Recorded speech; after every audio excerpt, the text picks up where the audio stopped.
ያው ቁጥር 17 ላይ ነን ዛሬ ምዕራፍ 1 ራእይ እንደዚህ ይላል። ባየሁትም ጊዜ እንደ ሞተ ሰው ሆኜ ከእግሩ በታች ወደቅኩ። ቀኝ እጁንም ጫነብኝ፣ እንዲህም አለኝ፣ አትፍራ፣ ፊተኛውና መጨረሻው ሕያው እኔ ነኝ ይላል። እግዚአብሔር ይመስገን። ባየሁት ጊዜ እንደ ሞተ ሰው ሆኜ ከእግሩ በታች ወደቅኩ።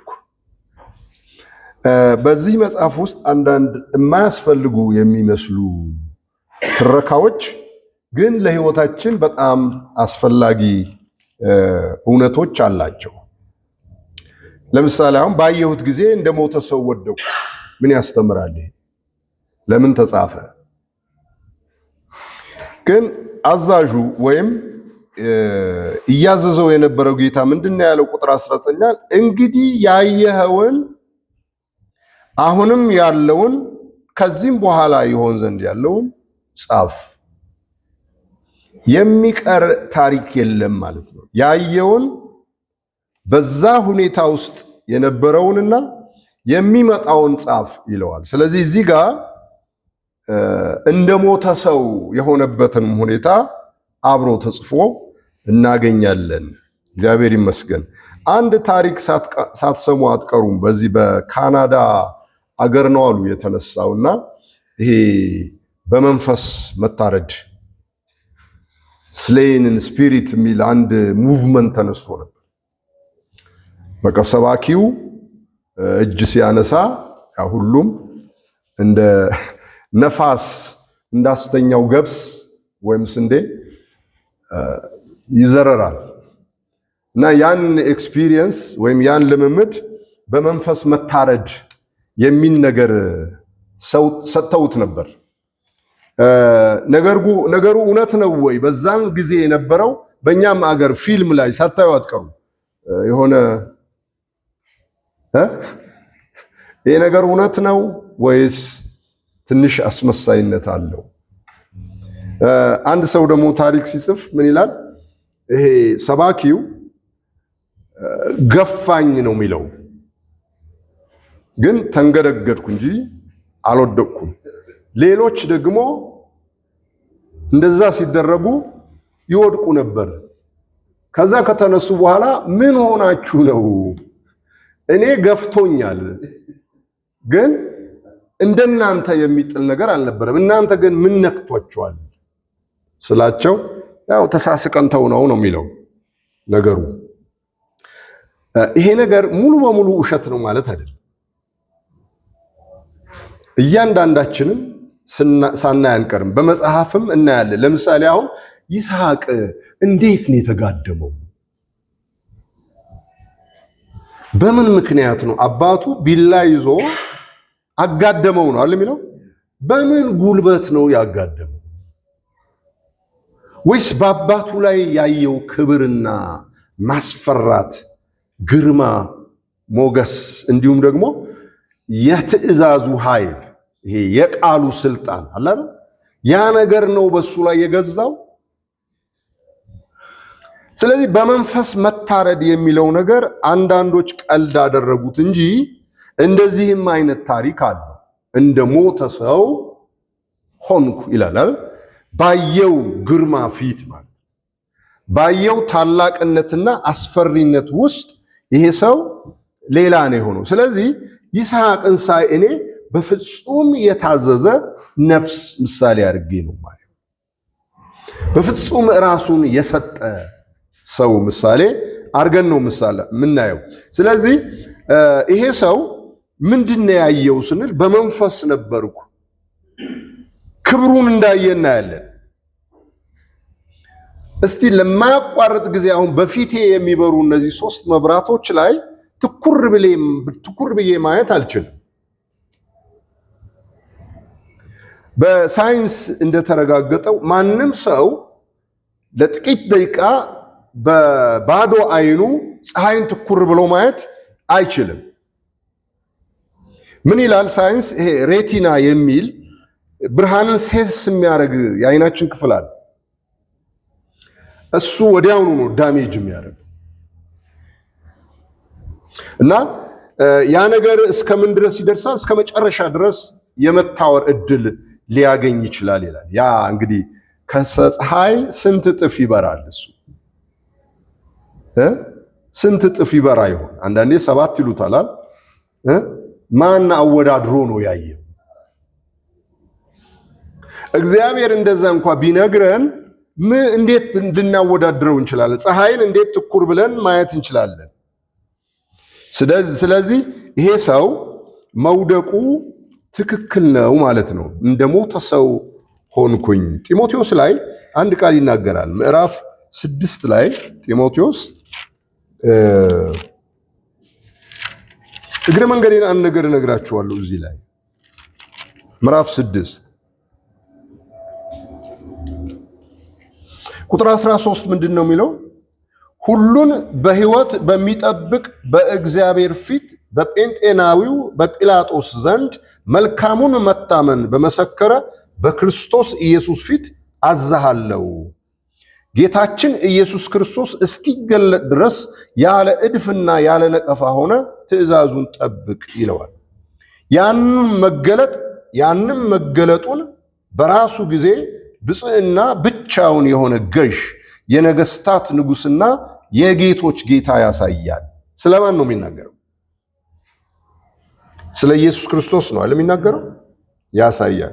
እርሱ ብቻ የማይሞት ነው፣ ማንም ሊቀርበው በማይችል ብርሃን ይኖራል። አንድ ሰው እንኳ አላየውም፣ ሊያየውም አይቻለውም ይላል። ሰው የሆነ በሰውነቱ ይህንን ማንም አላየውም። ስለ ኢየሱስ ክርስቶስ የሚናገር ከሆነ በናዝሬት ጎዳናዎች አላዩትም ወይ? ብዙ አይኖች አላዩትም። ያዩት ምኑ ነው? ስጋን አዘጋጀለት የተባለው ስጋውን ነው ያዩት። ስለዚህም አላወቁትም። ኢየሱስን ቢያውቁትና ቢያዩት እንዴት ሊሰቅሉት ይችላሉ?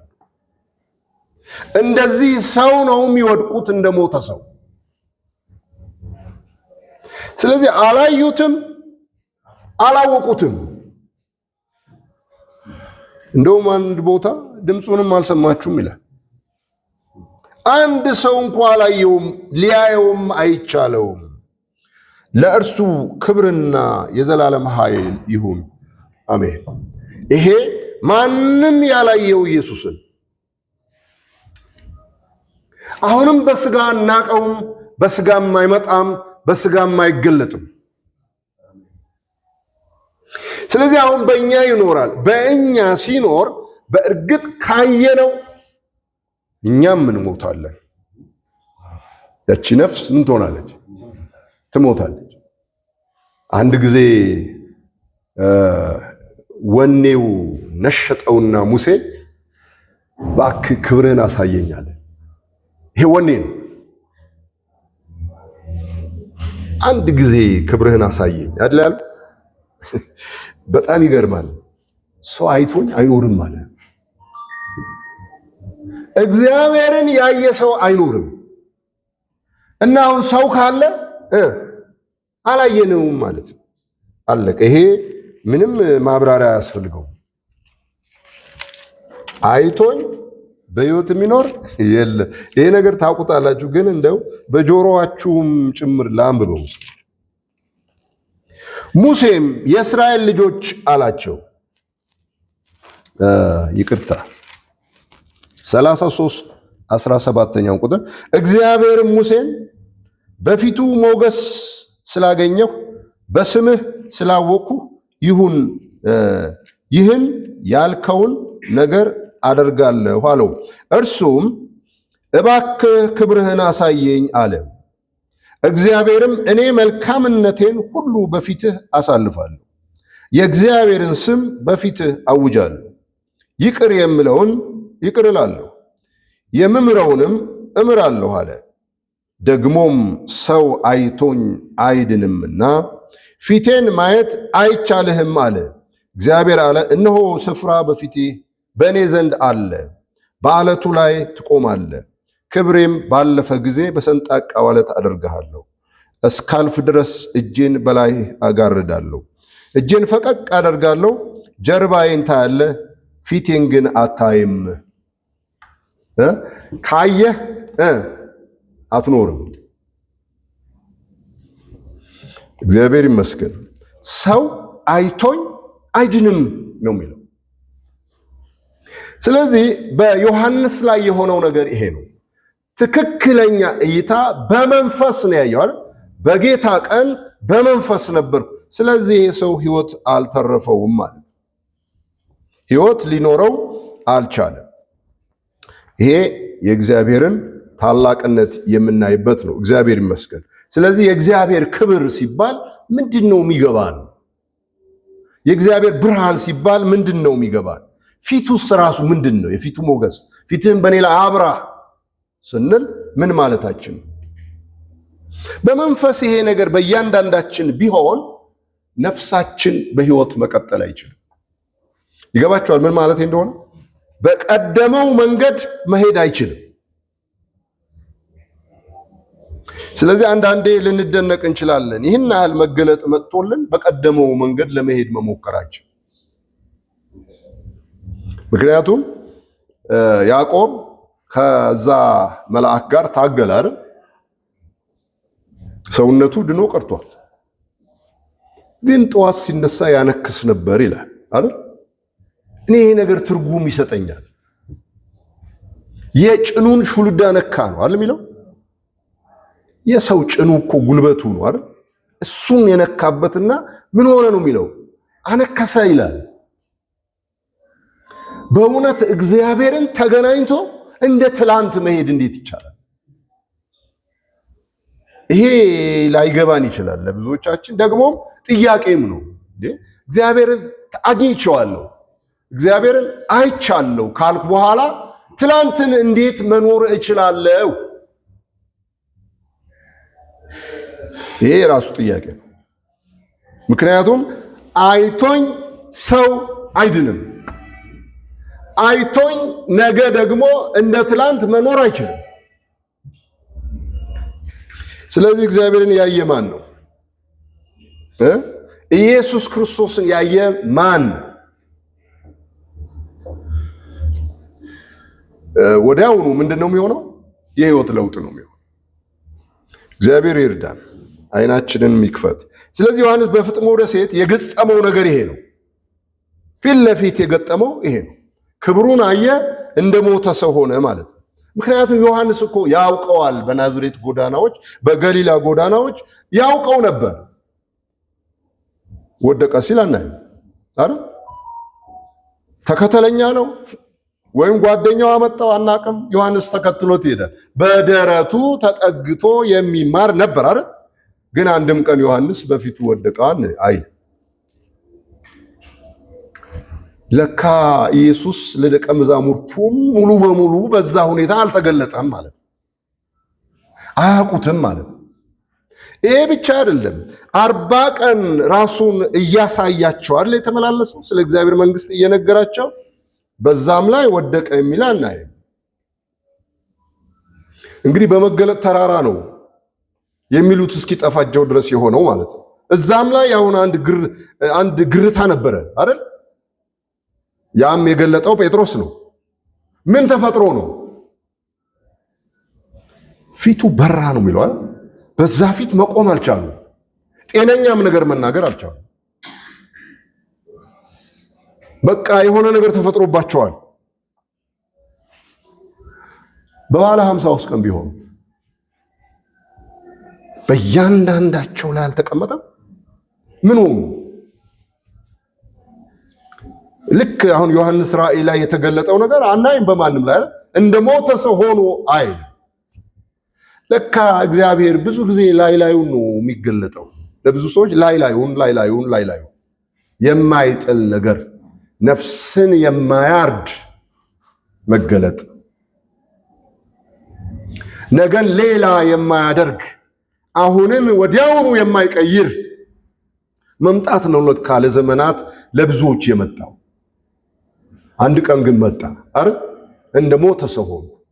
ይሄ ሰው ገና አልሞተው ነበር ማለት ነው። ገና ይቀር ነበር ማለት ነው። ግን ቅድም ወንድሜ እንዳለው ነው በዛ የፍጥሞ ደሴት የመከራ ደሴት ምናልባት ምን እንዳለ አላቅም። ዛሬ አንዳንድ እስር ቤቶች እባብና ጊንጥ ባለበት ቦታ የሚሰሩ እስር ቤቶች አሉ ይባላል አይደል? የሰው አእምሮ በሰውነት ብቻ ሳይሆን በአእምሮም ቶርች ለማድረግ አንድም ለበቀል አንድም ይማር እንደሆነ ተብሎ እንዲህ አይነት ወህኒ ቤቶችም አሉ በዓለም ላይ። ምናልባት ዮሐንስ በዛ አይነት ቦታ ይኖር ይሆን? በዛ ሁኔታ ውስጥ ግን ክብሩን አየ፣ እንደሞተ ሰው ሆነ። ስለዚህ የማይመቹ ቦታዎች አንዳንድ ጊዜ ለእግዚአብሔር መገለጥ ምቹ ናቸው ማለት እና አስደናቂ ነው። እግዚአብሔር ይመስገን። ስለዚህ አሮጌው ሰው ይህንን ማንነት ሊቋቋም አይችልም በፍጹም።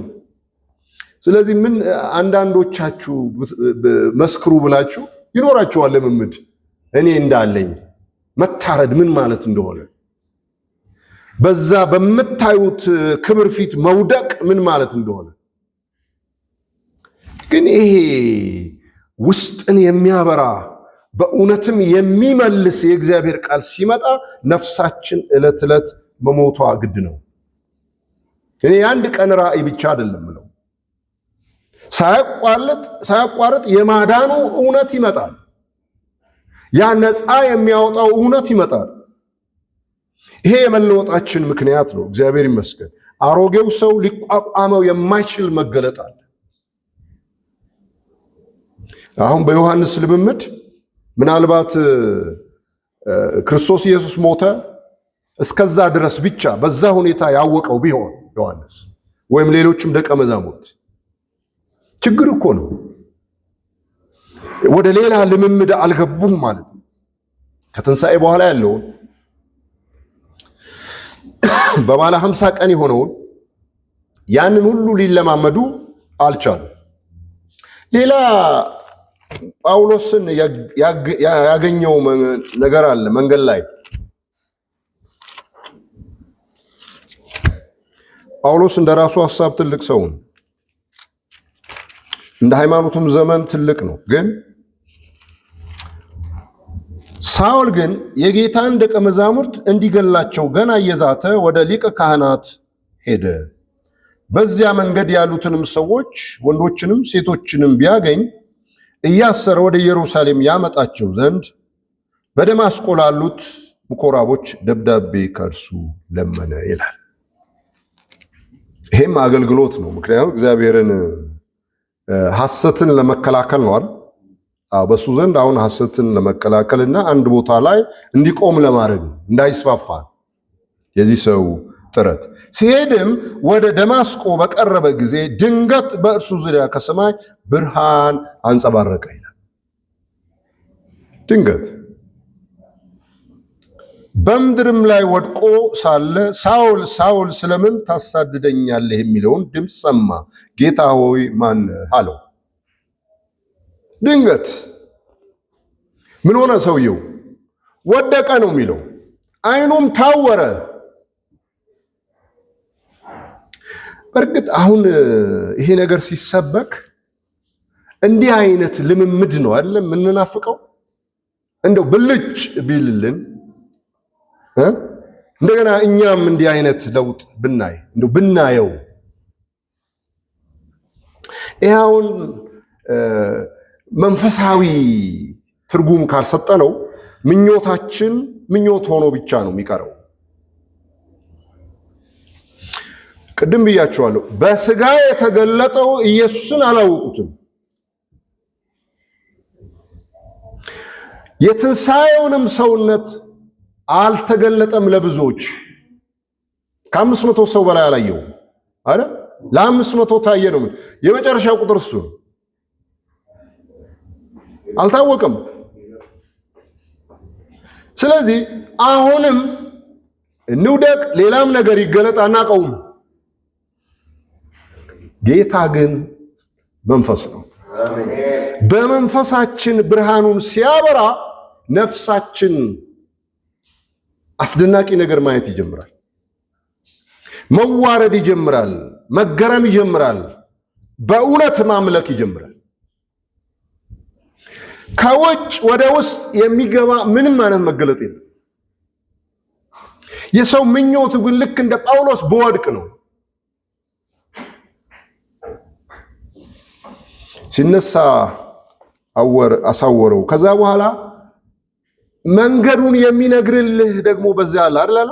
አዎ፣ ምንም አያውቅም። አሁን በመውደቁ ምንም አላወቅም። ሊቋቋመው ነው የመጣው። ሊያውቀው የሚገባ የመንፈስ እውነት ግን ሌላ ሰው ነው የነገረው። ስለዚህ ይህን ልምምድ በመንፈሳችን ብንሰማው እርግጥ ይሆናል። ራሳችንን የምናውቀው መቼ ነው?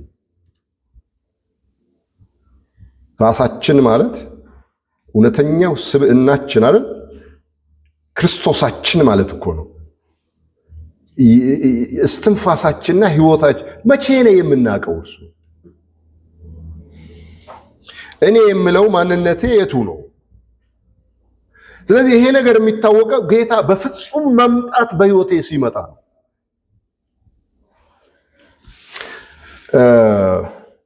እንዴት ይመጣል ስንል በቃሉ መንፈስ ነው የሚመጣው።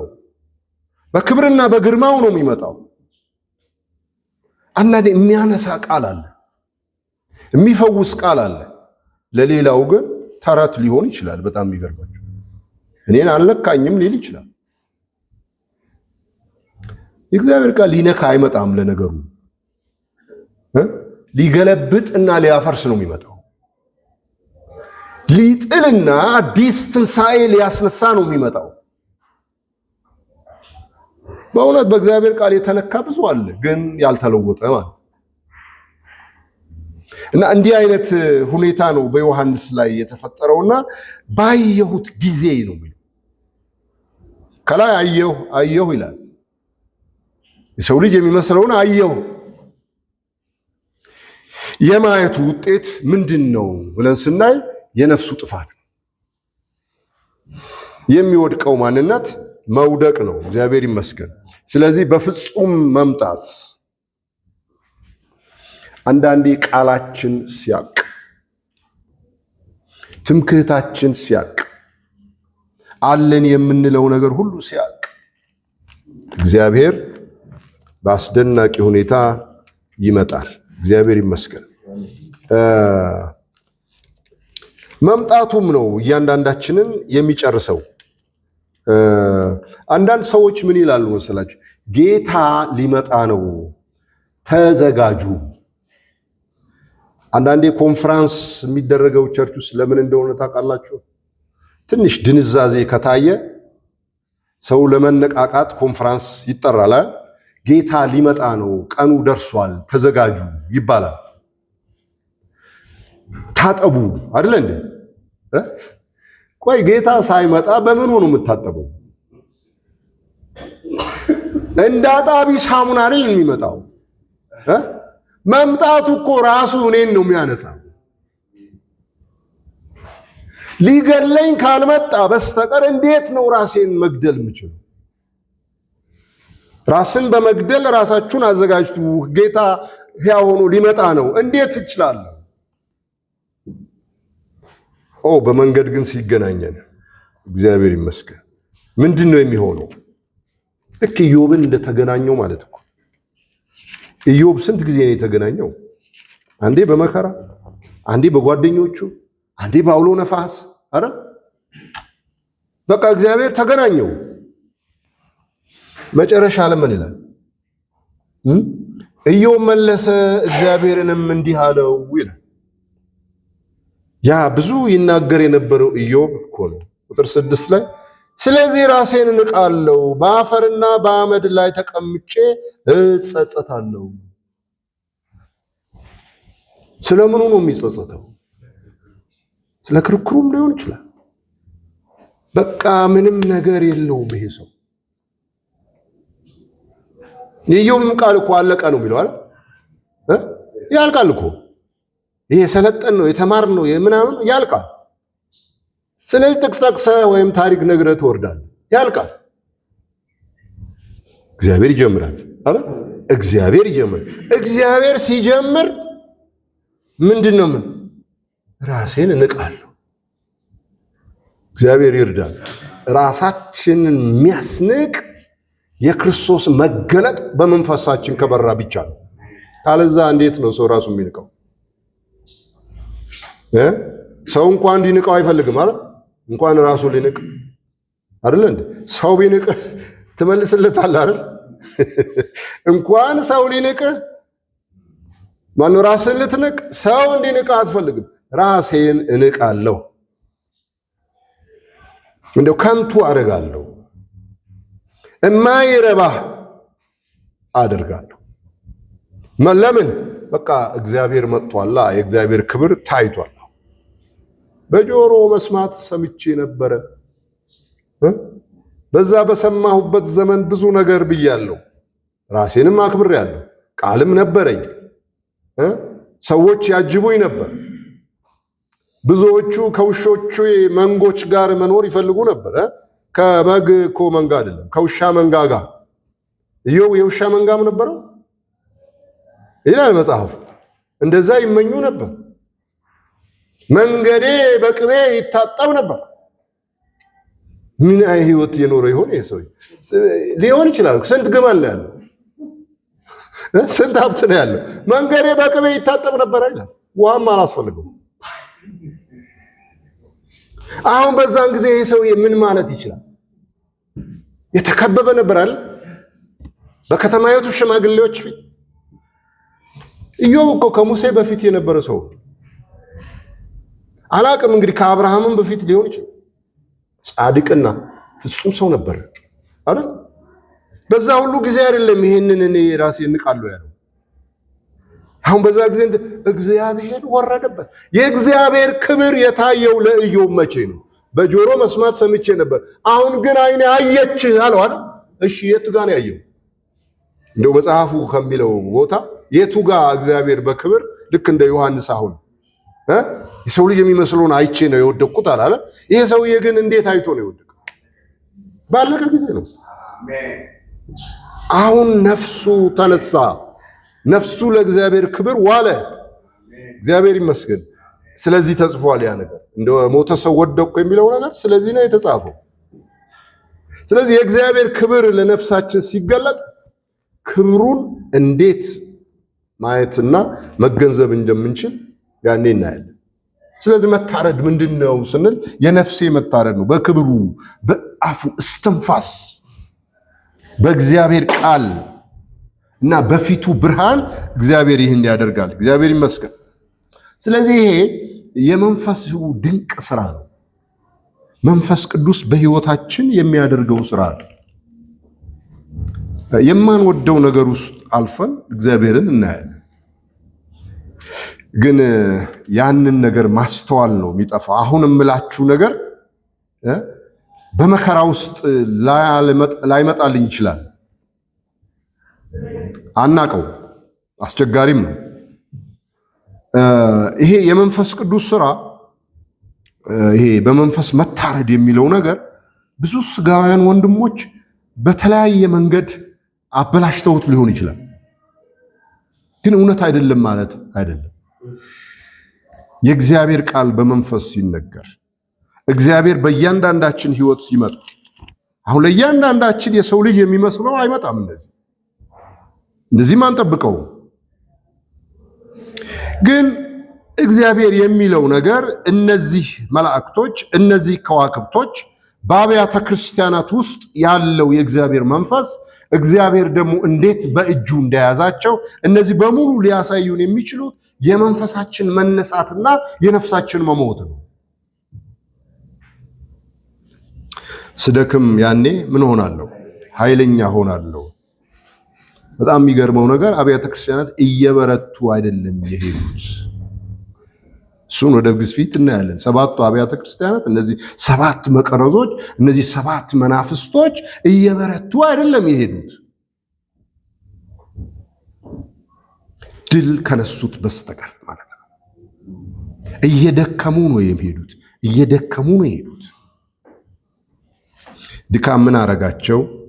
ለወጣቸው። ስለዚህ አሁን ለመለወጣችንና እርሱን ለመምሰላችን ምን ያስፈልገናል?